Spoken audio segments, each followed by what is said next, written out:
राघोगढ़ विधायक और प्रदेश के पूर्व नगरीय विकास मंत्री जयवर्धन सिंह ने कहा है कि मध्य प्रदेश की जनता भ्रष्टाचार को कभी बढ़ावा नहीं देगी।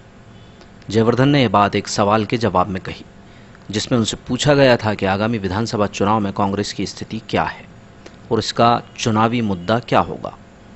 मध्य प्रदेश कैबिनेट में मंत्री रहे जयवर्धन सिंह ने शनिवार को बमोरी विधानसभा क्षेत्र के कई गांवों का दौरा किया। उनके साथ पूर्व मंत्री हुकुम सिंह कराड़ा भी थे। इस दौरान कुछ देर जयवर्धन सिंह गुना रुके। यहां पत्रकारों के सवालों का जवाब देते हुए जयवर्धन ने कहा कि आगामी उपचुनावों में कांग्रेस अपने 15 महीने बनाम भाजपा सरकार के महीनों के विकास कार्यों को ही मुद्दा बनाएगी। किस तरह केवल 15 महीनों में कांग्रेस ने किसानों के कर्जे माफ किए, वृद्धावस्था पेंशन को 300 रुपये से बढ़ाकर 600 कर दिया और इसे 1000 रुपये तक बढ़ाने की योजना थी। शुद्ध को लेकर कांग्रेस सरकार ने युद्ध छेड़ा। इसमें मिलावटखोरों की शामत आ गई थी। भूमाफियाओं के खिलाफ भी अभियान से उनमें हड़कंप था। इसके अलावा लोगों के बिजली बिल सिर्फ 100 रुपये महीने कर दिए गए थे। इन सभी विकास कार्यों को गिनाते हुए कांग्रेस उपचुनाव लड़ेगी। जयवर्धन ने स्पष्ट किया कि मध्य प्रदेश की जनता भ्रष्ट नेताओं को बढ़ावा नहीं देगी। सिर्फ कुछ ही महीनों की बात है। इसके बाद कांग्रेस सरकार फिर से सत्ता में होगी और जनहितैषी निर्णय लिए जाएंगे। पूर्व सांसद ज्योतिरादित्य सिंधिया के पार्टी छोड़ने के सवाल पर उन्होंने कहा कि कांग्रेस में जितना सम्मान था वो भाजपा उन्हें नहीं दे पाएगी।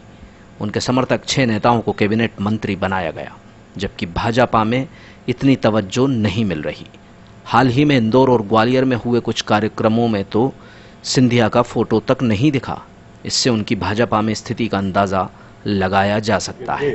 चाहे वो गुना जिले के हो, चाहे अन्य कोई जिले के हो, वो आज भी कांग्रेस के साथ डटे हुए हैं। कोई एक व्यक्ति विशेष चुनाव नहीं जितवाता है। वो तो जो हर गांव में कांग्रेस पार्टी के लिए काम करते हैं, जो आम कार्यकर्ता है, वही विधायक को जितवाते हैं। और ये देखकर मुझे बहुत खुशी हो रही है कि पूरे गुना जिले में और अन्य जिलों में भी कांग्रेस के जो पुराने लोग हैं वो पार्टी छोड़ के नहीं गए हैं, क्योंकि उनकी वफादारी आज भी कांग्रेस पार्टी के साथ है। ऐसे क्या मुद्दे रहेंगे, जमीनी मुद्दे, जिनको लेकर कांग्रेस जनता के बीच में जाएगी? जी, हम तो तुलना करेंगे कमलनाथ जी के 15 महीने और भाजपा के 15 साल। कांग्रेस पार्टी ने 15 महीनों में वो काम करके दिखाया जो भाजपा के लोग 15 साल में नहीं कर पाए। चाहे वो कर्ज माफ़ी हो, चाहे वो वृद्धावस्था पेंशन हो, जो हमने 150, 300 से 600 रुपये की कमलनाथ जी ने और बहुत जल्द 1000 रुपये करने वाले थे। चाहे वो शुद्ध के लिए युद्ध हो, जिसमें जो भी ऐसे लोग थे जो मिलावटी कर रहे थे, जो अवैध काम कर रहे थे, उन पर रोक लगाई गई थी।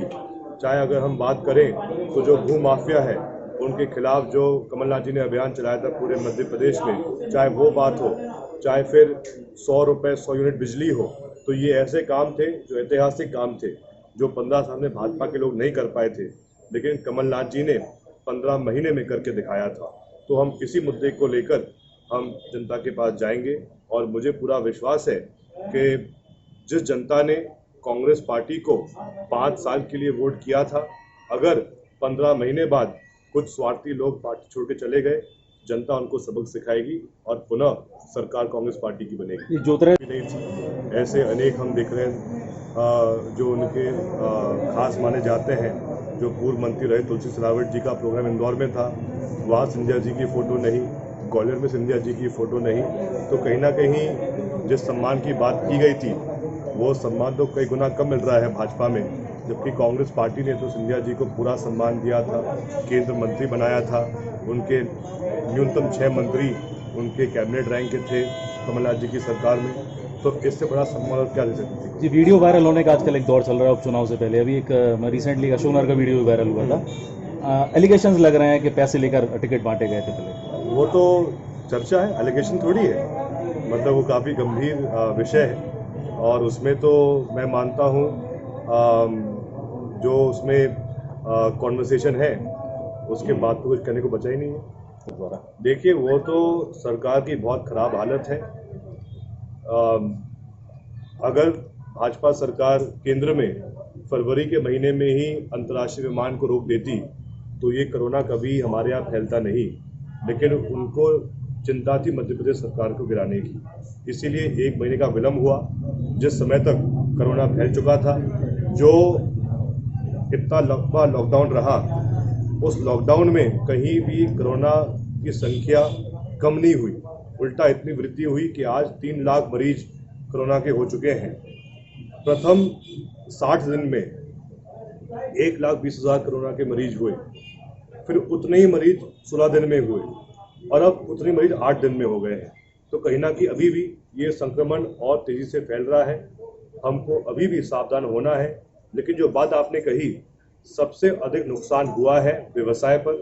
जो शहरी क्षेत्र में जो व्यापारी लोग हैं, जो हाट ठेले वाले हैं, ऑटो वाले हैं, बस वाले हैं, सैन समाज के लोग हैं, कुशवा समाज के लोग हैं, सैनी समाज के लोग हैं, दर्जी समाज के लोग हैं, उनका पूरा व्यवसाय चौपट हो गया।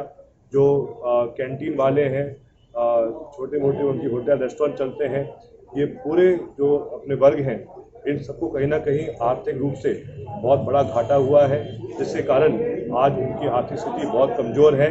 और इसके बावजूद प्रदेश सरकार ने और केंद्र सरकार ने इन वर्गों को समर्थन देने के लिए कोई नीति नहीं बनाई, उल्टा और सेस लगा रहे हैं। जी, वो तो भाजपा का ट्रांसफर उद्योग होना चालू हो गया है। शिवराज सिंह जी हम पर आरोप लगाते थे, लेकिन जिस गति से वो ट्रांसफ़र करा रहे हैं सिर्फ 70 दिन में, उससे स्पष्ट है कि कहीं ना कहीं भाजपा के दलाल जो बैठते हैं भाजपा के हर ऑफिस में, वो वापस हावी हो गए। शिवराज सिंह जी का एक ऑडियो वायरल हुआ था कि केंद्र सरकार के कहने पर यह सरकार गिराई गई है। जी, जो अनकही बात थी जिसको सब लोग जानते थे, अब वो कह दी शिवराज सिंह जी ने।